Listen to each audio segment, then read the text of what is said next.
就喝点儿。哎，这是干什么呢？哎呀，这小娘子长得倒挺水灵。哎，我认得她，她不是花家那个小娘子吗？那天她从马车上下来的时候，我瞧得真真的。哦，我想起来了，就是被抄家的那个花家呀。对，没错。哦，一门四进士的花家，就是他。这是要干什么呢？哎，这是，原来是在画桃符呢。哦，桃符啊。可惜啊，我家今年的桃符已经挂上了。我说小娘子，您这光写字哪成啊？就是。还有没有什么别的绝活？一并亮出来，给我们大家伙瞧瞧呗。就是啊，亮一亮吧。唱曲儿会不会啊？你这小脸蛋儿，小身段，跳舞成不成啊？对呀，不行，展示，看一眼，别管。哎，咱们回去吧，我情愿饿死，我也不想受这份委屈。咱们凭本事赚钱不丢人，继续摸。什么事吗？这害羞上什么大学？就是。可说呢。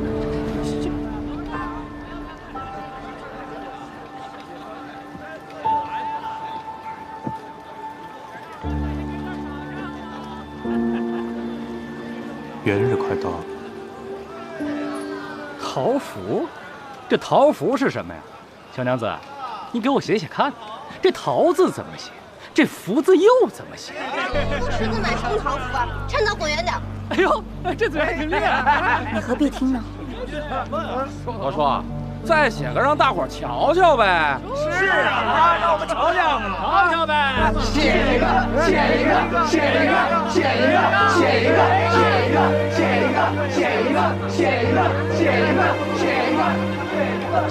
借过。哎，这哪儿来的这？论笔微薄，望娘子不弃。郎君想要什么字？任凭娘子做主。悬于何处？悬于在下书房门口。这写的行不行？能写出啥来呀？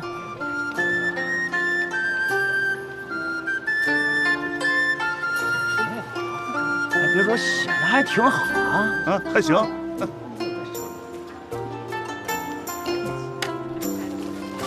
你还真有两写的不错，是啊。好句，好字，气象何等壮阔，落笔更有二王之风。郎君过奖了。得蒙娘子不吝，下次墨笔，在下仰山轻泛，三生不谢。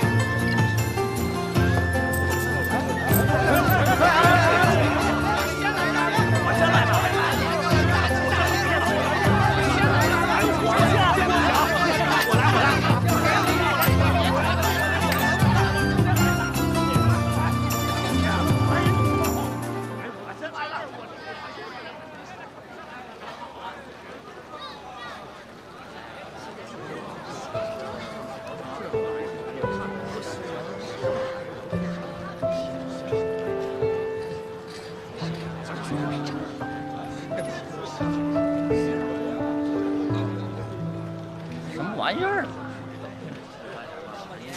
哎，你怎么撕了呢？这好歹是拿钱买来的。哎，凑个热闹，看看小娘子就得了。花家那么晦气，我可不想贴在家里。你敢？不过呀，她要是肯做我的外室，那我还可以考虑考虑。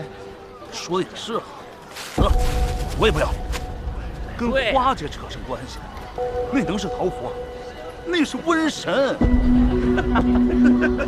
哎，走。喂，我怎么着？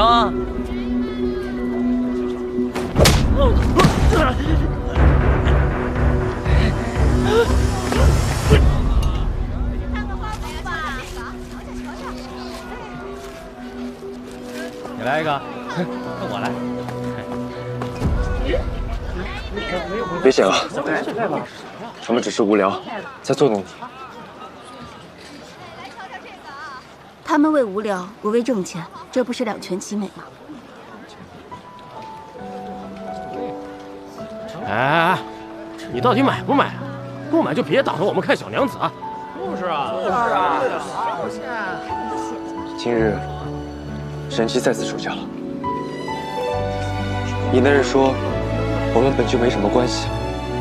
不是的，我沈姬钦佩你，敬重你，从第一次在同江埠遇见你时就是如此。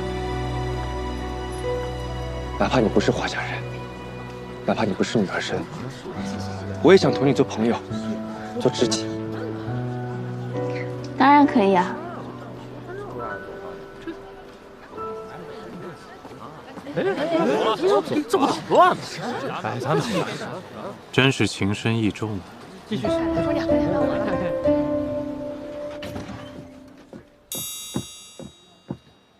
司职，有个情报。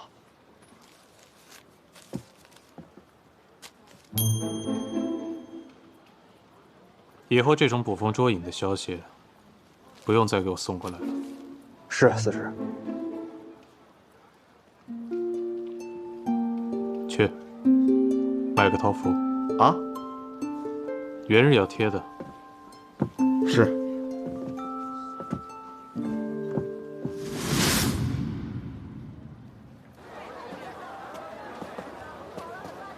阁下留步。往后退。请问城中的药房怎么走？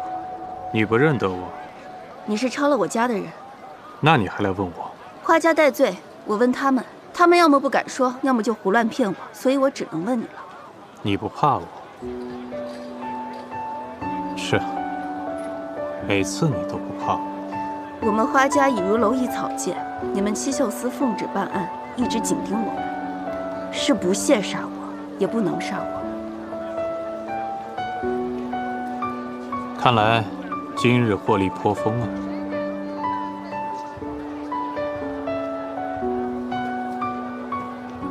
哎，你看啊，那条巷子左拐，看见石狮子就是了。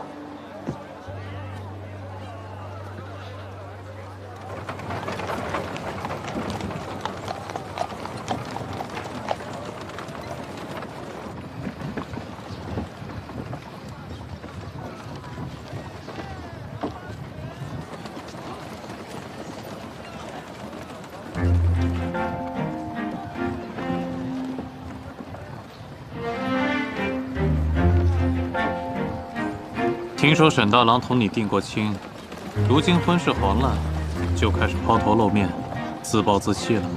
若抛头露面便是自暴自弃，那你整日遮着脸避着人，连天光也不见，那你岂不是天下第一贤淑首领？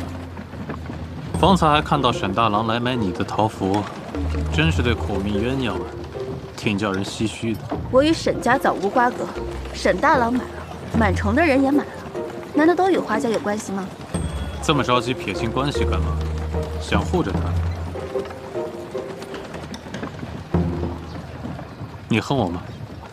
于私，你我素不相识。于公，你和我祖父同为朝臣，阁下识君之路，花家承君之怒，只是不知来日这雷霆之怒会不会落在你头上。这桃符什么意思啊？你不识字啊？只认得一半。什么叫只认得一半？上半句我认得，是宋延卿的佳句。夏松山悉多所思，携家人兮不迟迟。松间明月常如此，君在游兮复何时？如此情景被你下半句一衬，风雅全无了。眼下既无明月，也无佳人，司使你的马车是坏了吗？行得如此迟。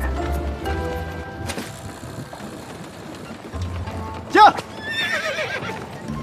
驾！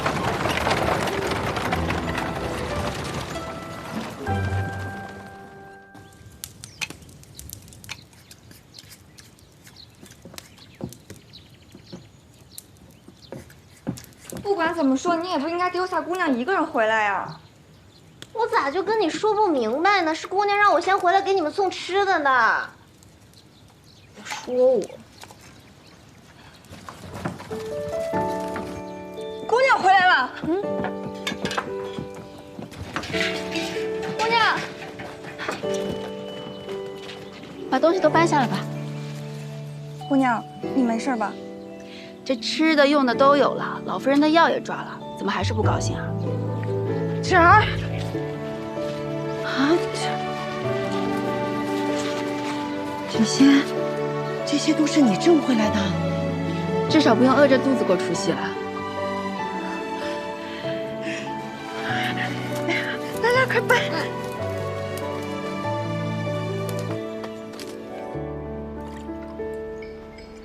老夫人，多喝些热汤。今日这汤里竟还有肉呢，都吃吧啊！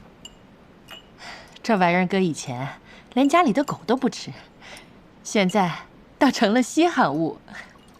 李哥，今天有肉，你多吃点。真香。可不是嘛，现在闻到这一丝丝的肉味儿，竟像是过年了。二婶娘，你糊涂了，今夜正是除夕啊。是吗？那也不知老太爷跟老爷们能不能吃上口热饭呀？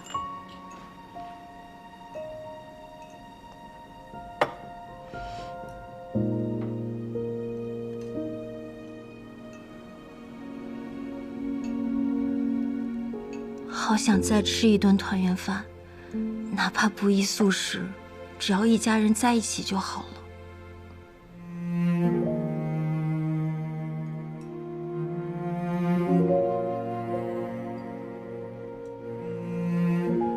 都好好吃饭，别糟践了侄儿的力气啊！快吃吧。吃吧，吃吧，吃吧。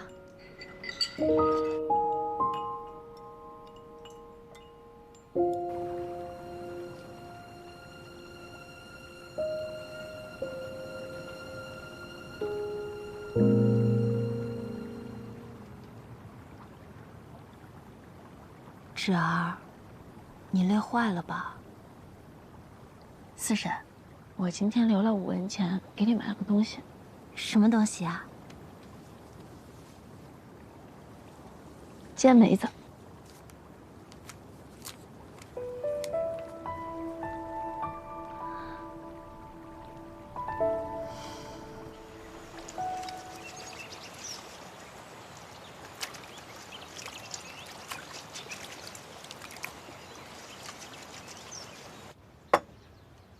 老夫人配药的饴糖还剩下些，姑娘上次带回来的果子，我试着用糖煎了煎。四夫人快尝尝。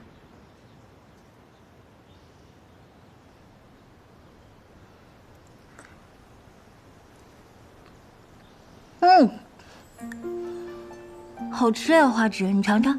太酸了。好吃的，我不齁你。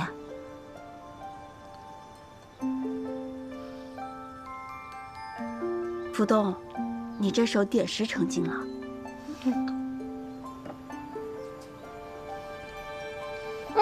好吃。要我说呀，这比经济的煎梅子还好吃些。那梅子1包要5文钱呢。你现在知道要5文钱了。若是福东用心做，只怕经济要关门。四夫人若是爱吃，我倒是可以照着经济的口味做来试试。只是不知这些红果是哪里来的。这庄子往东3里地有一片林子，尽是红果子。你若再去摘，记得带些吃食。那里住了一个孤寡老妪。好。一老一小的，摘也摘不了，卖也卖不掉，这才留到冬天，便宜了咱们。现在这天底下可怜人可真多，如今又多了咱们这一大家子。哎呀，过来呀，来，大姑娘，这会儿可有空闲？三夫人，请说。先下去吧。我是昨日才知道，什么叫听见铜钱响，如听神仙音呢？你是知道的，从前府里就属灵儿的字写的最好。下回带上你的小妹妹一起写桃符去啊！我不去，我当是什么事儿呢？亏你也深得诗礼簪缨之家，这等当街卖货的丑事，连我2个丫鬟都羞于做。今日我便把话说明白了，我宁愿饿死，也不赚这臭钱。读了几句书，难不成就能吃风屙烟吗？我怎么就生了你这么个油盐不进的丫头？你不写是吧？不是有现成的吗？娘，这是我的早春西行图，你别动它，你别动它。什么西行东行？吃了这么多天的西北风，这玩意儿什么时候顶过饱？倒不如交给你大姐姐卖几个大钱，好歹不让肚皮闹饥荒。给我，你给我！你不就能烧它也不卖它？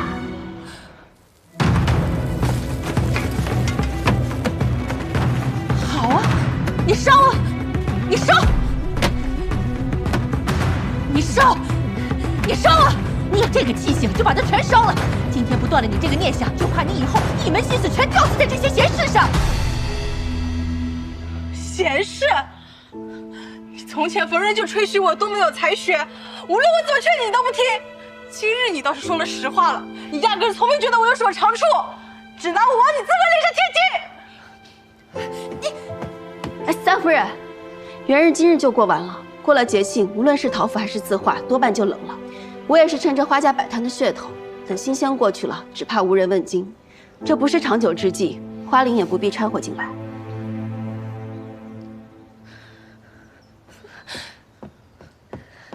这个死丫头，赚多赚少，总算是有进项。年是过了，可是以后吃什么呀？赚钱的事情多如牛毛，只怕三夫人不肯。这丫头，我未出阁时可是拨惯了算盘的，我做过的买卖比你逛过的都要多。你个小丫头，就不必指点我了。只是，经商终究是下流行当，一时救急还行，若是把它当成长久之计，恐怕是自甘下贱呀。夫人说是，那便就是。姑娘，沈郎君来了。啊！沈郎君，你来了。三夫人，刚得的消息，大理寺医沈杰先生他们俱无性命之忧。上天保佑。审结之后，花家男丁就要分批押解，流放北地。今日庞之都已出发，3日后一早，先生他们就要被押解出城了。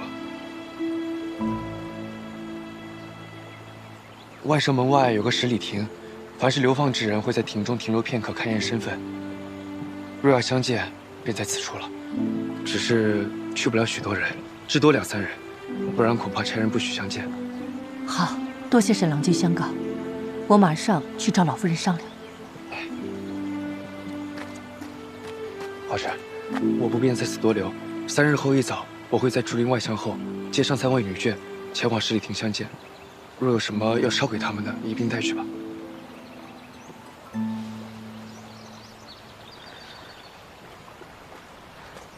我听闻北地滴水成冰，4、5月里雪尚未融，官人向来畏寒，如今这节气北上，如何受得了？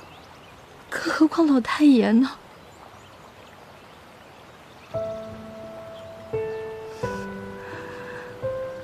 侄儿昨日才买，记得运了些布匹回来。是，快要开春了，本想给大家裁单衣用的。不，把那些布匹都拿来吧，做成衣袄，记得一定要宽大些。先前沈郎君买的那些也拿来，把它拆了，里面的棉絮掏出来，絮成厚衣。你再带上几个丫鬟，多买些针线回来，越结实越好。是。除去自家的男丁，旁系的男丁也千万不能忘了，他们的家眷多半得不到消息，准备不了什么。3日之内，无论如何要做出43件棉衣出来。我们华家的男丁，一个也不能冻死在那边。是，老夫人。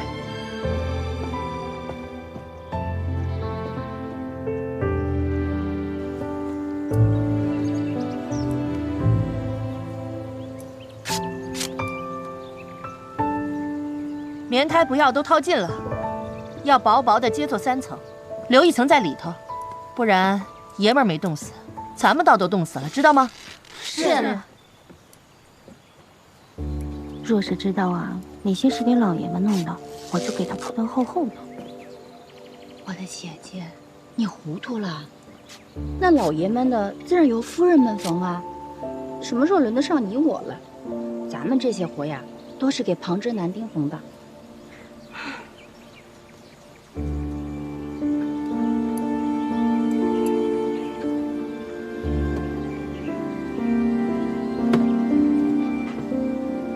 玉珠、红泪、莲幽，你们3个随我来。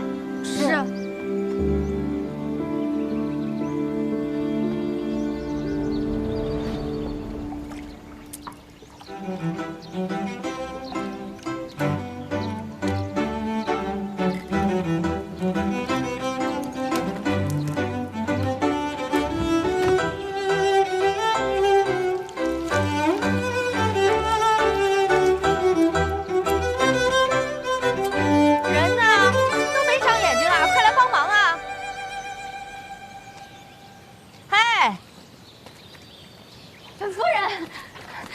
什么好东西回来？这么多，闻起来好香啊！他们爷儿几个快要上路了，能不能回来还未可知。总不能让他们空着肚子上路吧？我进了趟城，买了张记的炙羊肉，盛记的烧鸡，还有几坛屠苏酒。母亲，你哪来钱买这些啊？我把玉珠，还有你的那2个丫鬟给卖了。什么？莲幽、红泪，他们跟了我这么久。你凭什么不经过我同意就把它卖了？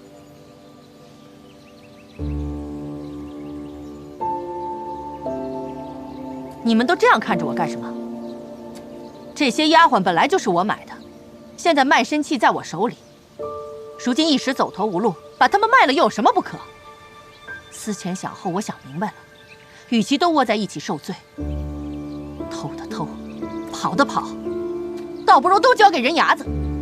一个整齐的丫鬟，卖了钱，可以供一家老小吃上半月。都围在这里看什么？搬进去呀！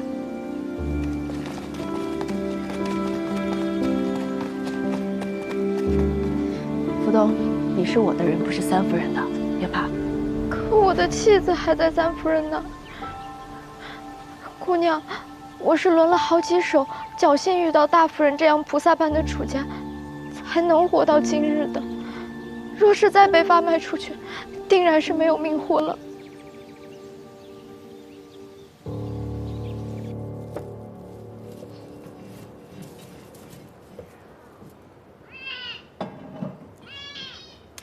来，我来吧。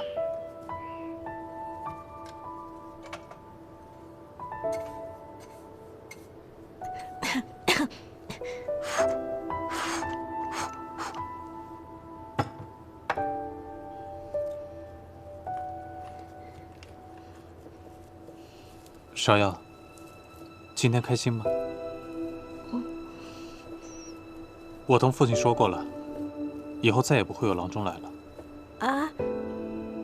连他们也不来了吗？连他们？郎中来，我还可以同他们吵架。郎中要是不来，我能跟谁说话呢？猫又不会说话。是啊。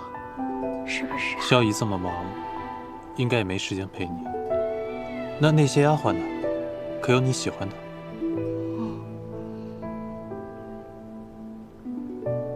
那等哥忙完，每天都来陪你，好不好？我每日又能陪他几时呢？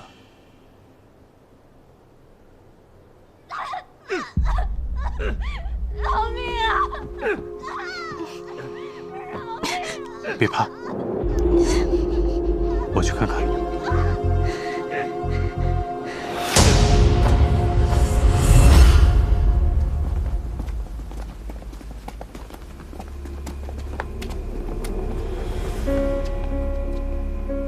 见过世子。怎么回事？这些奴婢对先王妃不敬，小的奉命整顿王府。如何不敬？你又奉谁的命？这些嚼舌议论，小的哪敢再说第二遍？是萧王妃实在看不过去，这才让小的处置。去吧。是。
切！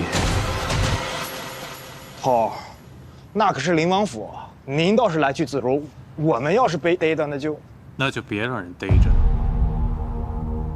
今晚就去，照我说的做。是。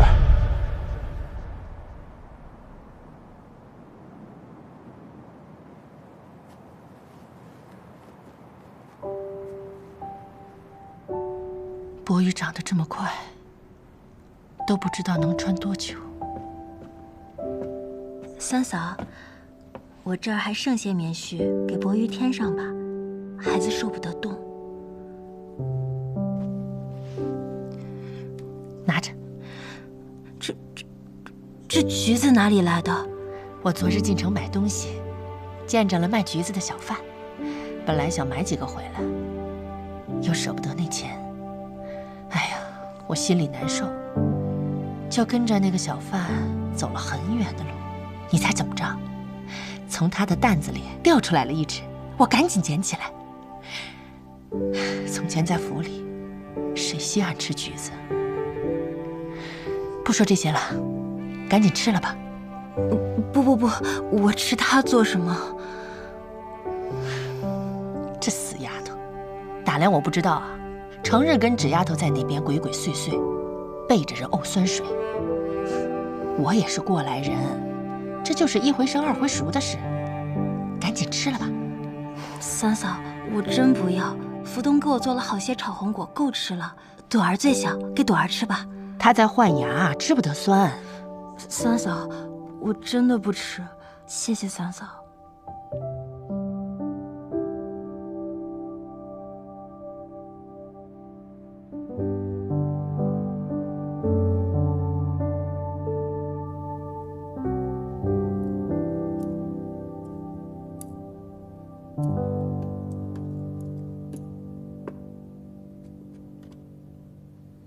明日背完一则孟子，才能吃一颗。好不容易从府里带出来的，这以后啊，也不知道还有没有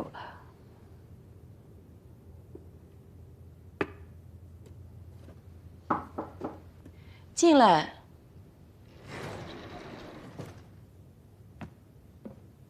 二嫂，给你们家薄礼吃吧，整日被压着背书，可怜劲儿的。大嫂，你家柏林比波里大，让一让他啊。应该的，他一个小哥，哪怕悬梁刺股的苦读也是应该的，不用了。哎呀，拿着吧。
大嫂，你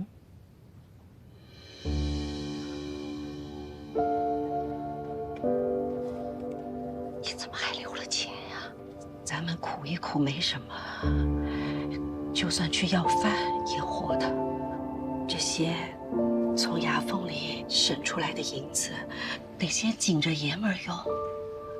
这人都说，穷家富路。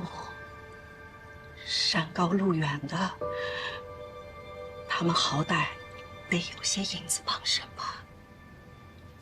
所以，我是想把这些银子在衣服里面给他们送去。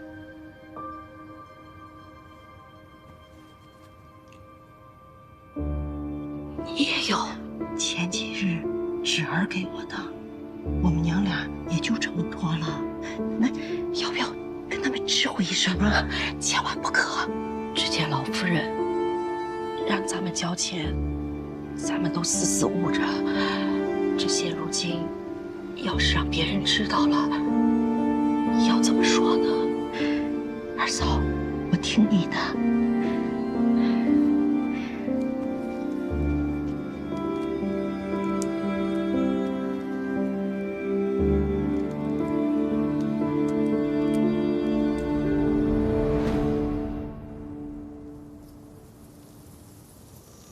娘娘，你可是好人呐！冤有头债有主，你可千万别来找我！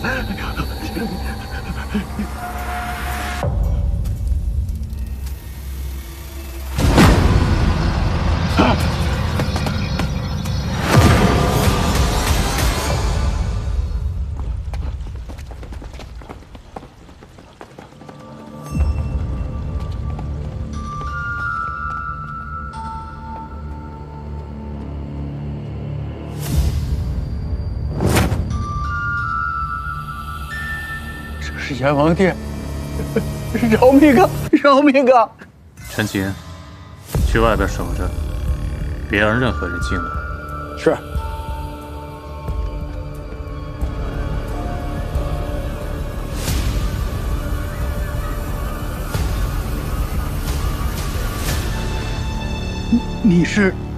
你是世子？你既认得我，便是王府中人了。你叫什么？世子饶命，奴才姓董，在府上的膳房当差。你为何要在我母亲院中焚纸燃香，还泼狗血？老奴对不起娘娘啊！老奴上了年纪，明年便要离开王府，可这些年，老奴夜夜做噩梦，生怕娘娘的冤魂前来索命，迫不得已才行此下作之事。说清楚，你如何对不起他？那日正是上元节，府里到处都是人，一直热闹的深夜，只有王妃的住处寂静无人。我偷了几件银器，无处可藏，便来到娘娘的院外。我是想着先埋在那儿，等风腾过了再挖出来卖掉。结果突然听到院子里发出一声“砰”的响声，就像放了小炮仗。紧接着，院子里便冒出了火光，我听见娘娘在喊救命。大火刚烧起来的时候，无人知晓。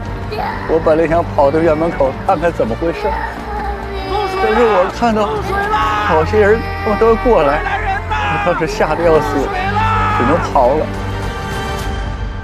后来我才听说，娘娘没能逃出来。后来我一直在想，若是我当时没跑，是不是就……后来下了场大雨，大火才灭了，娘娘的住处被烧得漆黑一片，我心里有愧。过了一阵子，便带着香烛前去祭奠，结果我亲眼看到，在那漆黑的砖瓦上结着一层白。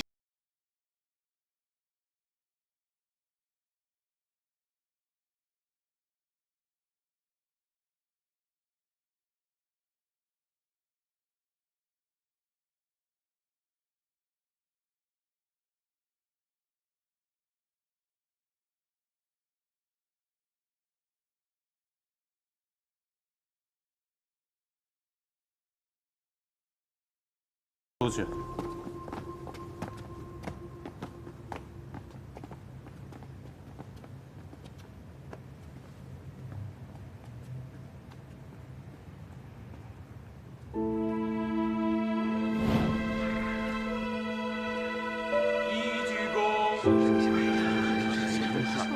二鞠躬，三鞠躬。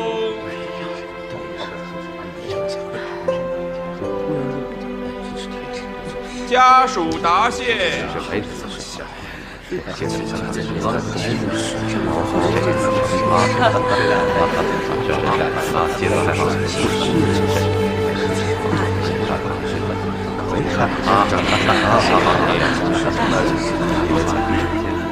不用忙，干嘛？去哪里？去哪里？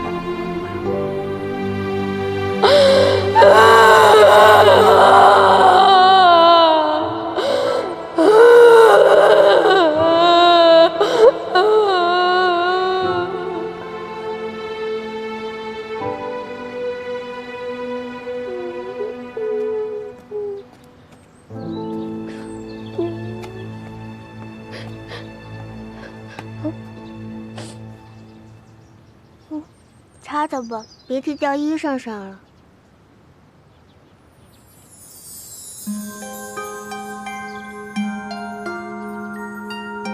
喏，给你。我是跟着花御史来的。我方才在灵堂上看了好久，那些大人都在装哭，只有你真的在掉眼泪。真弄不明白，王妃是这样好一个人，除了你这个小孩，竟然没人愿意为她掉眼泪。你真的逃？那夜我在院子里迷了路，误闯到这里，王妃非但没有怪罪，还派一位老嬷嬷送我出去。我母亲向来独居，身边并无嬷嬷。你认错了。她是你母亲？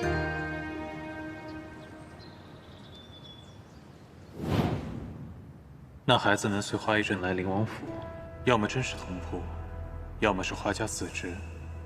如今也该18、19岁了吧？他见过那个所谓的嬷嬷吗？哦，把他送走了。这2天我叫火把他盯紧。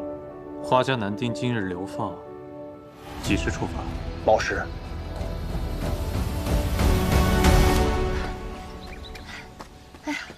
大嫂，我找柏林要了双鞋，得给柏玉带上。这孩子脚嫩，走这么远的路，定然受不了。我谢谢您啊。啊，好，给我放好一点啊。是夫人。待沈郎君的车一到，慧兰、金娥，你俩陪我一同去。是是。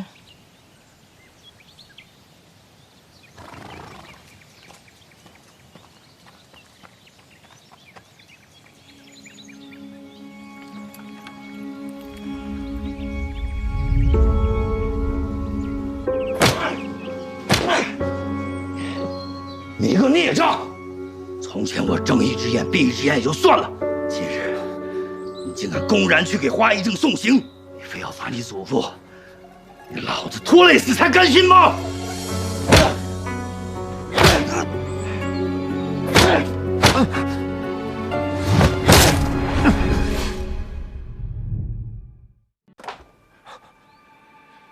父亲打够了吗？怎么？我既许诺，便不能背信誓言。站住！你个不忠不孝的内孙！在我看来，花先生在金殿上直言不讳才是忠。父亲与花公同朝为官，父亲同我论何为忠孝，我也想问问父亲，何以为官，何以为人？你今天非要打死你不可！爹！哎，行了，爹，你把哥打死了，咱家就没人去应举了呀！你给我走开！爹，不能再打了，爹！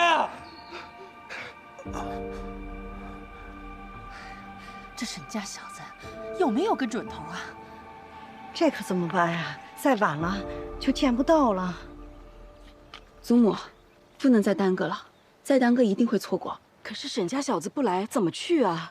老钟的腿刚好一点，走还走不动呢，谁来赶马车啊？是啊，这我去吧。芷儿，你何时学会赶车了？我不会，但是试试总比不试强。我从前跟着祖父走南闯北，也是坐惯了车的。钟叔每一次驾车，我也都在旁边看着。这不管是人驾马还是马驾车，跑起来就行。真的能行？只是这车上现在堆了许多东西，可能坐不下其他人了，只能我自己走一趟了。那你路上一定要小心，实在追不上便罢了。我尽力。姑娘，你这些袄子太轻了，得有一个人压着车才不会掉下来。就你聪明。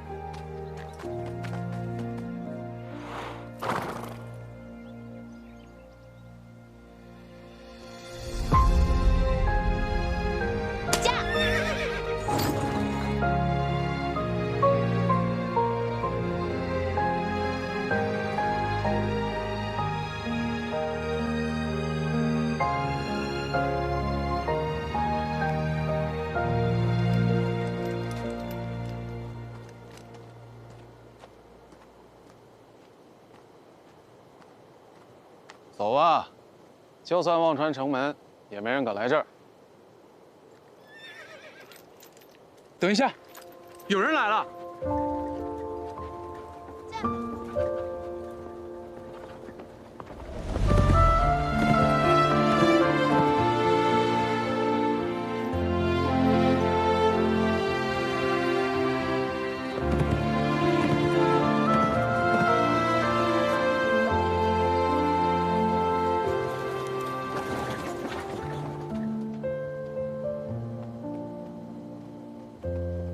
显贤就没赶上了。你是花家的？一点心意，喝个茶。我同家里人说几句话。得，今儿我算是看着西喜景了，一个小娘子跑这儿来送人。继续吧。你怎么来了？他们呢？赶车的老周呢？钟叔近日腿脚不太好，这车太颠簸，我就替祖母他们来了。祖父，这北地不比南方，家里准备了些棉衣。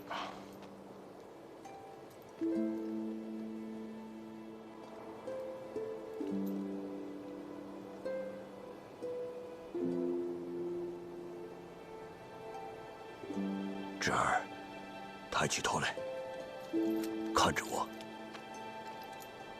祖父，家里出事以来，我从来都没有哭过。那是自然。我们侄儿是个顶勇敢、顶厉害的姑娘。你放心，家里现在有吃有穿，也有住的地方，大家都很好。好，我放心。爹，不理还好。家里43口人，每个人都有份，还要劳烦爹和叔父们把这个鞋带给大家。我一定会照顾好大家的。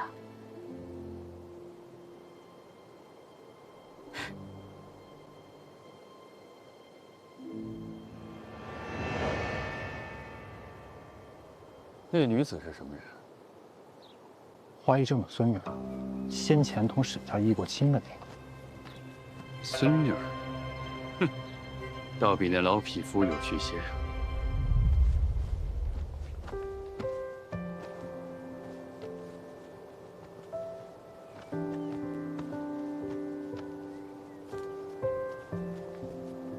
真和善。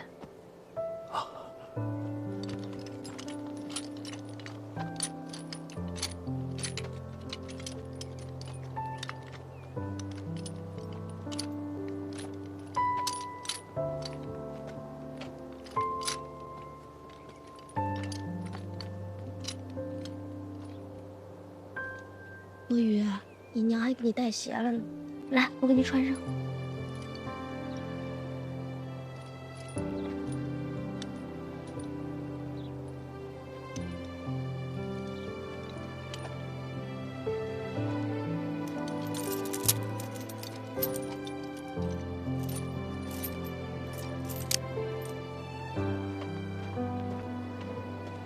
我好想我娘，好想国宇，你娘也想你，但你现在是个小男子汉了，她要是知道你哭鼻子，该担心了。侄儿，怎么样？这个是四婶亲手缝的，你要好好穿。自然是他缝的，这么歪的针脚，也找不出店儿。四婶她怎么了？她本来要来的，被我抢了先。我来的好，可不能让他看见我这副样子。哎，你回去之后可要替我好好说几句好话啊！你就说，四叔他精神好，又想得开，一顿能吃好几碗米饭呢。仗着豪情，要被兴华磊落。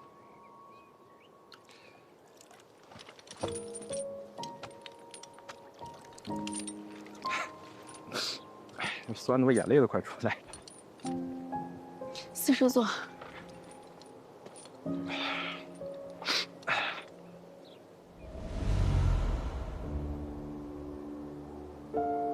侄儿，你记着，乾衙书院后山有2棵大槐树，是你出生那年我在那读书顺手种下。我走之后，记得常去浇浇水，松松土。记住了。四叔，这次这案子是谁办的？七秀司吗？襄王元公建立大理寺，七秀司找回家之后，我们就落在襄王手里了。畜生！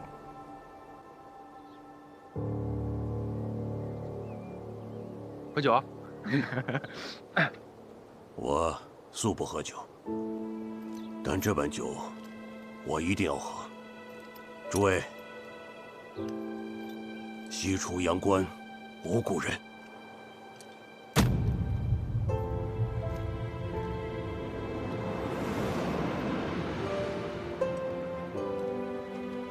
吃饱喝足了吧？该启程了啊！几千里路呢，再拖到什么时候？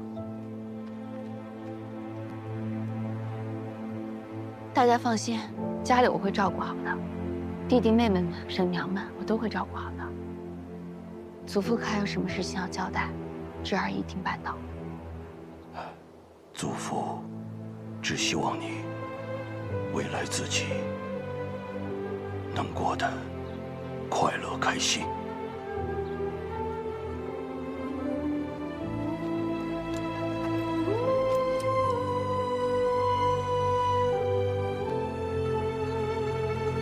走了，走了。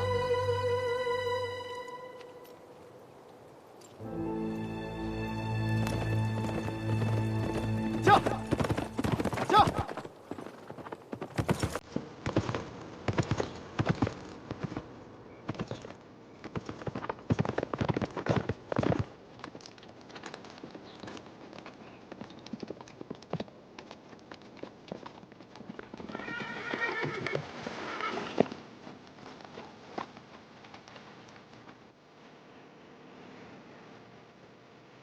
这七秀司的人过来做什么？案子不是早就转过大理寺了？打头的那个，竟然是七秀司使。你要做什么？破开他。是，不许碰他。你是来找我的吧？没错，还请发公介说话。侄儿，快坐，我没事。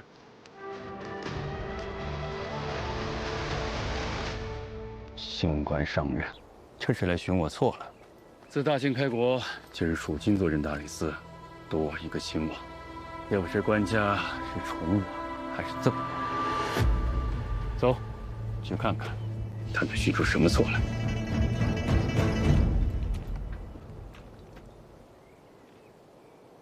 此事有何事？花公可还记得，当年上元节灵王府那场大火？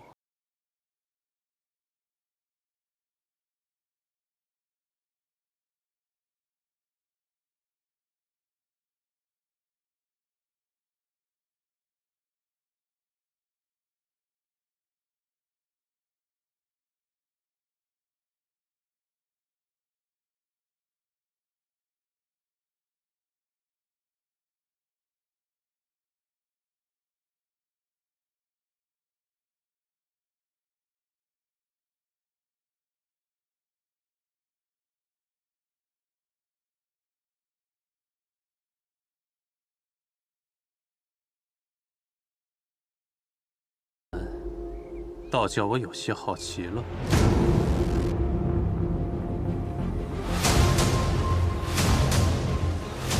刺史，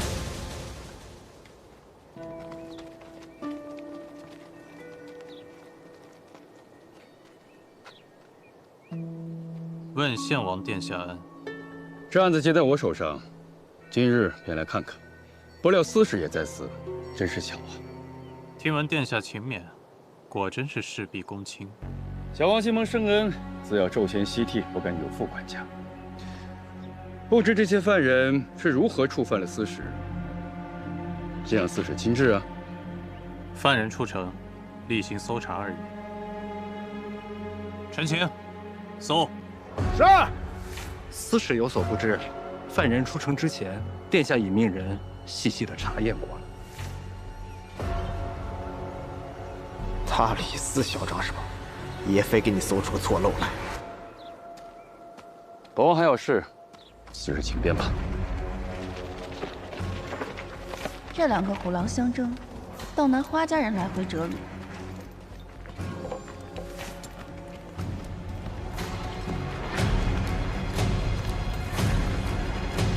好，有东西。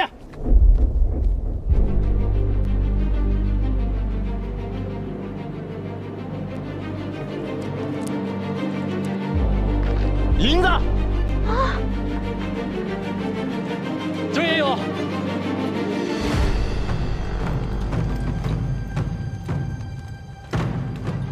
先王殿下恕罪，我等失察，自愿领罚。这就是殿下所谓细细查验过了。这怎么回事啊？将这二人给我拿下！是。哎，姑娘，这些名医是我带来的，他们不知情，民女有罪，不敢欺瞒殿下。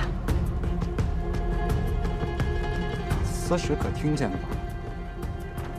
竟是位莽撞的小娘子。说起来，我与司使今日的误会，好像是一段风流佳话了。殿下请便。殿下，这小女子该如何处置？她有什么大忌？别拿来问我。是。将这刁女子押回衙门，打10个几杖，放了。是。不行！这银子是我的，你们不要牵走他！放开他！放开他！十二！十二！放开他！十二！放开他！慢着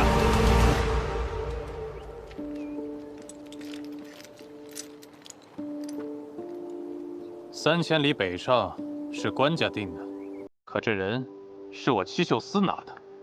今日我便把这些性命交托于你，若是路上少了一个，就拿你的命来抵。是。走，快点，走啊，走，快点，快点。头，那咱们回司里。我另有事做。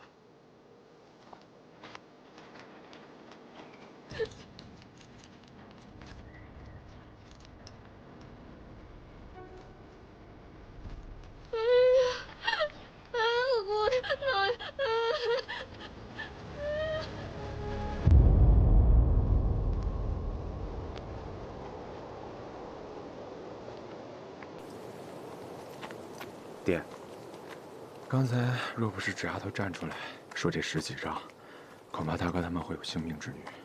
不过看今日这行径，纸丫头并无大碍。那献王定是要大事化小，小事化无的。我并不担心他今日的皮肉之苦，我只担心他的将来啊！哎，你们小心！纸丫头是有本事的，你放心，有她在，家里人不会有事的。侄儿是有本事。正因为他有本事、有胆识，做起事来会把自己逼到刀尖上。华家已经绑不住他了，只愿苍天待他不薄，从今往后叫他逢凶化吉，欢乐美满。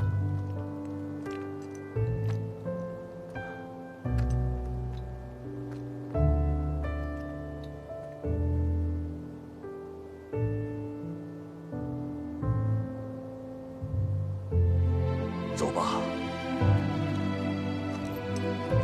3千里，路不好走啊。侄儿都不怕，咱怕什么呀？前途尚有关山万里，痛快！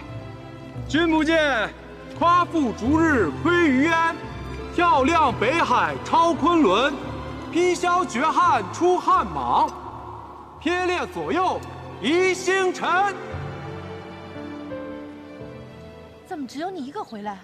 纸丫头呢？那天叉子忽然来搜身，我不知道怎么的，我看见从大老爷、二老爷袍子里搜出了夹带的银子。天杀的！他们是有心栽赃我们吗？家里穷的连蛆都不生一只，哪还有银子往袍子里塞啊？三夫人，我看得分明，那钱真的是从袄子里掉出来的。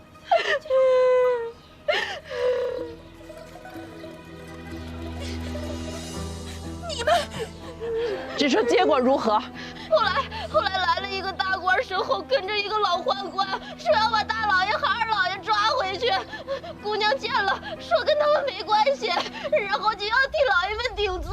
现在老爷们已经出城去了，但是夫人，姑娘被抓走了。我的侄儿。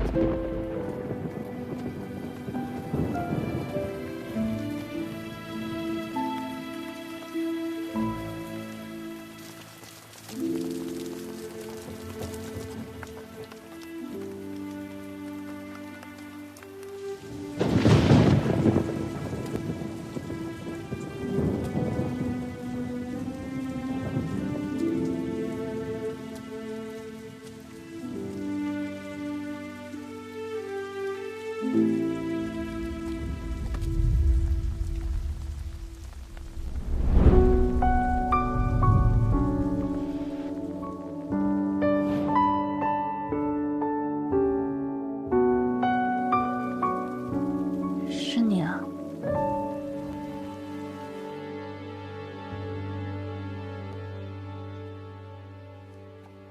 伤势如何？病人是你家娘子？是，先生放手医治便是。这便好说了。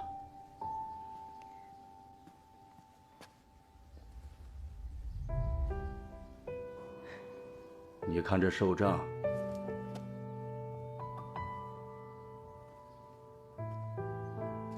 你二人不是夫妻？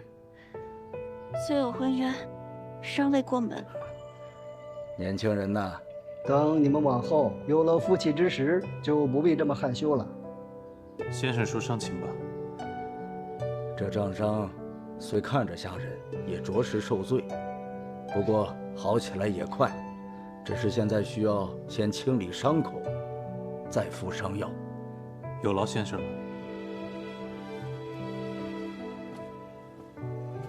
娘子忍着些啊，这伤口不清洗干净，日后会溃烂的。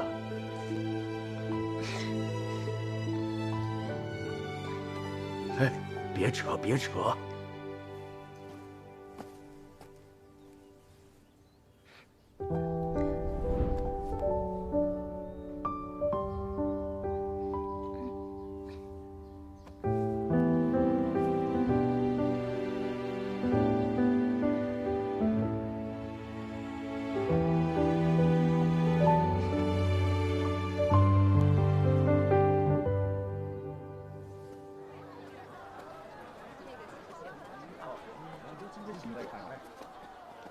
先生留步，多谢。回家后，郎君需好生照顾姑娘。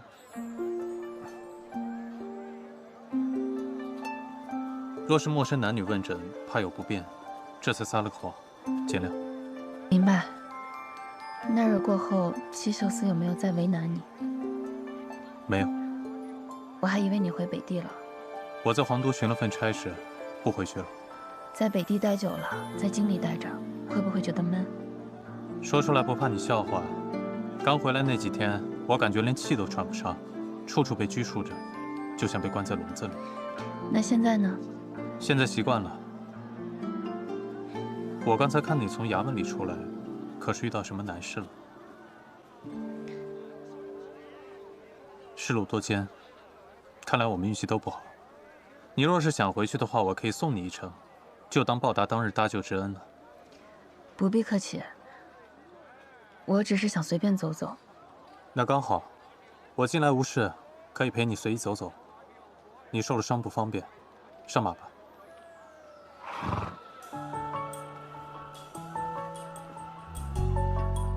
遮一下。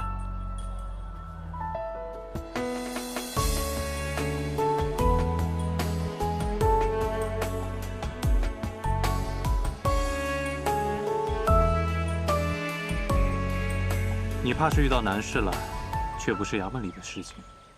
何以见得？受了伤不回家，却来山里，难道是要来自寻短见？也不是什么难事，只是有些累了，走不动了。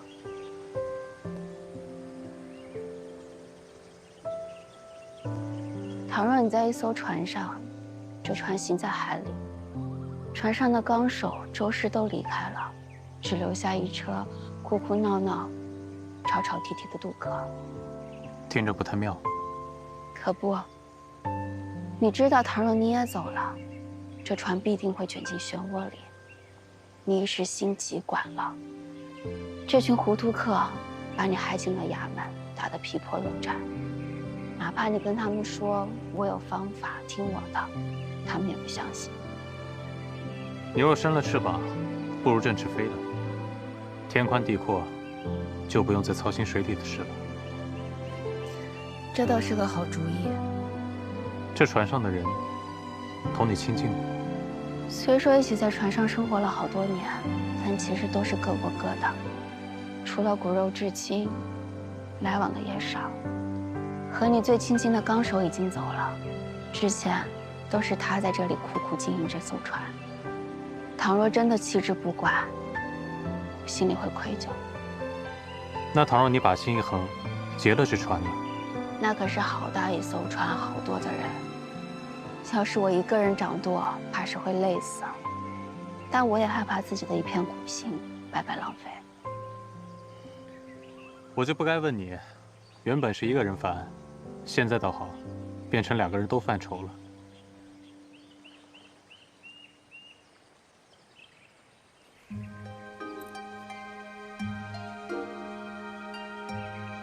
要是这么犯难，不如志同钱吧。这世上千难万险，能用钱解者十之八九。你带刀了吗？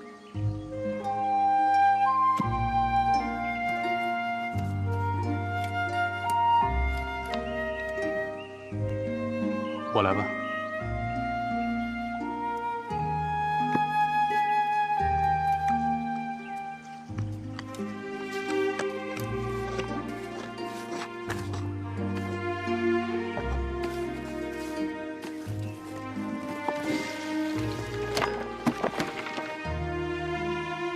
酒。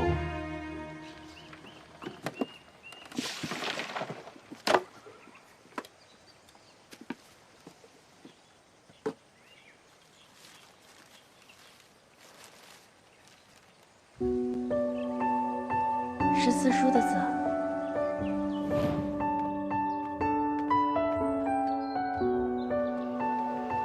成明2年冬，长兄平与得女，眼明如秋水，玉雪殊可爱。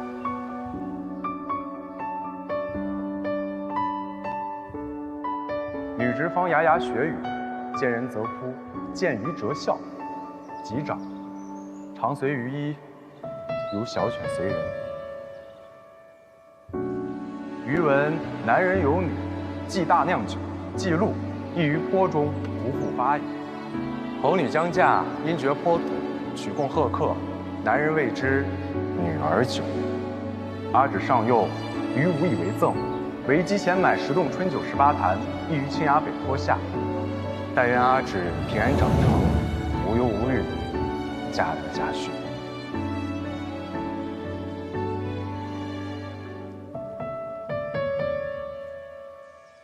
这些酒已经埋了15年了。才想起来家里人买了几坛酒，挖来看看。只是看看。我想把这些酒给带走，郎君可否帮我？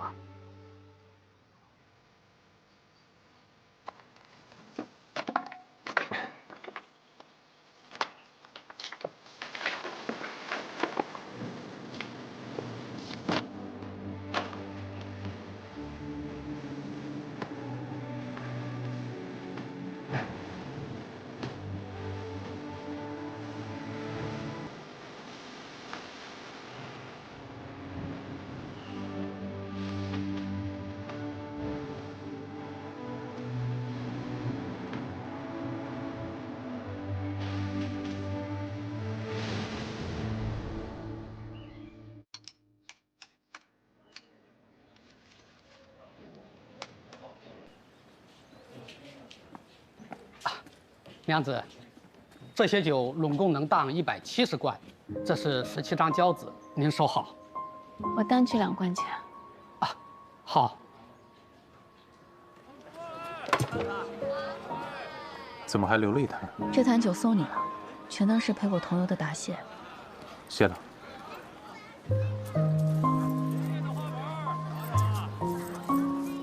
这又是？总不能叫你白白出力气吧？你刚归京不久，生计不易，你就不要推辞了。你人还怪好的。你就不要打趣我了，还要劳烦你把这车还回去。那你呢？我就先回去了。天不早了，坐车回吧。不了。花府查封多日，你现在没了住处，身上又是钱又是伤，怎么回去啊？你怎么知道？花相公获罪，举臣皆知。初见的时候我就知道你是谁。上车。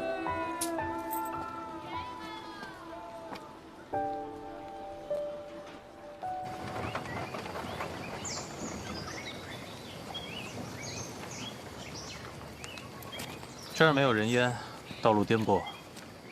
你要是坐不住的话，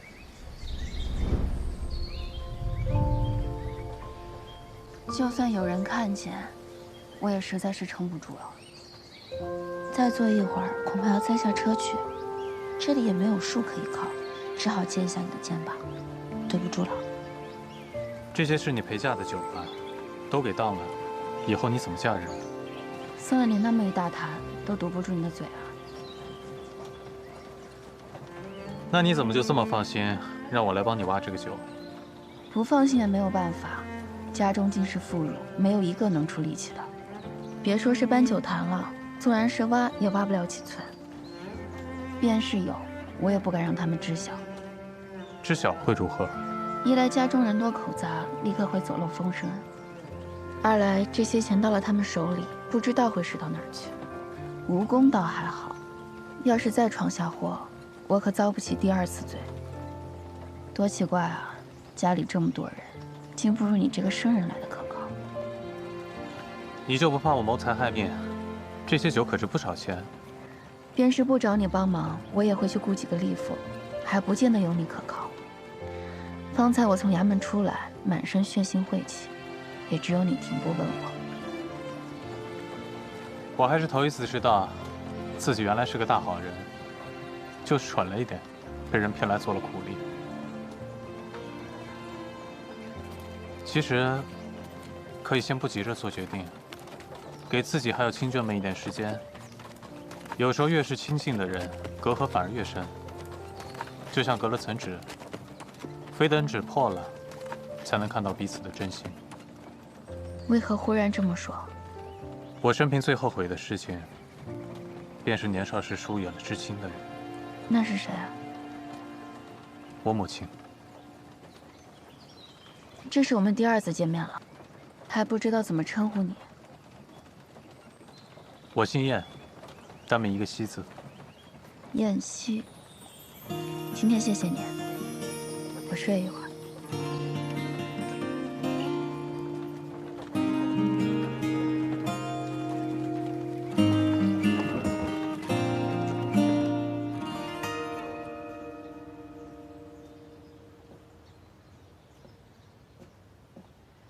这到处都没人影儿，你说纸丫头会不会被拍花子的拍了去？哎呀，别乌鸦嘴了，青天白日的，哪就能丢个大活人啊？要不明日去城里人牙子那儿问问消息？我现在就去。哎呀，别！大夫人，大夫人，你去哪儿啊？都这么晚了，这会儿倒有力气了，当初就不应该费劲缝进去。三嫂，你这话是什么意思啊？当初我们也没坏心啊。哼，早先老夫人叫交钱，我是喊得嗓子都哑了，也没喊出你们兜里那仨瓜俩枣啊。现在可好了，都便宜衙役了。当初要是交出去，也不过是便宜了茬子，我看也没什么分别。你有能耐，你倒来管家呀，成天绕着孩子打什么转？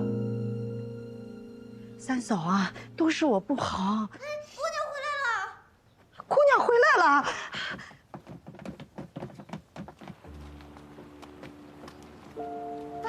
芷儿，芷儿，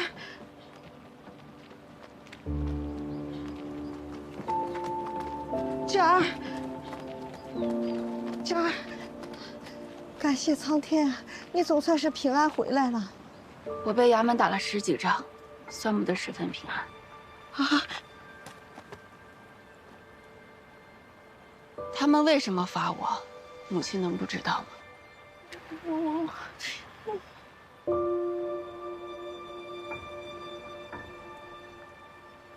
都到这个时候了，还是不愿意跟我说实话吗？不是，如果当时我同你说，你定然是不会同意的。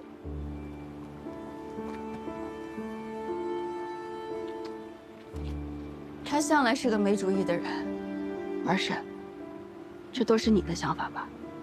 大姑娘，又何必这么说呢？若你嫁了人，也会心疼爷们儿的。只是你们全然不知什么叫做流放，什么叫做北定。出了城，过了关，一到昆山尽是土匪，几个大钱就能要1条人命。你们都以为那是保命钱，那是夺命钱。不是已经搜出来了吗？那幸好是被搜出来了，我踢着挨了一顿打。那要是父亲二叔落回了献王手里，他们还能活着回来吗？以后你再也不要把银子给我了，我再也不拿钱了。横竖都是我错了，是我错了，我就不该把钱都给你。纸丫头，你要论道理，去找衙门论，别跟家里人论。三嫂就是话赶话的，这个家就不是个讲道理的地方。我早就知道了，我累了。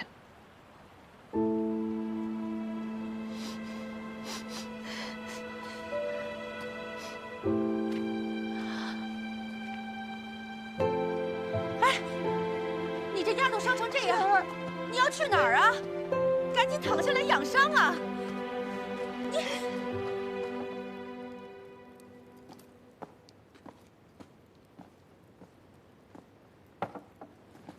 涛儿，你回来了，老远就闻见酒香了。眼睛贼得很嘛，这么小的碎银缝在袄子里都能找到。那可不，咱从小就生了一副好眼睛。眼睛这么好，不用可惜了，送你个好差事。哎呦，那谢头。从明天起不用在司里卯着了，给我换班盯着花家。花家，盯紧一点。若是再出现今天这样的祸事，提着脑袋来见我。是。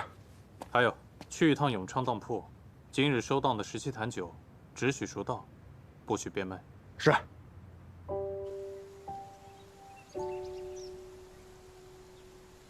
四婶，你愿不愿意同我一块儿走，单独过火去？咱们还得带上包下塔嘛，免得被三夫人发卖了。怎么突然说这些啊？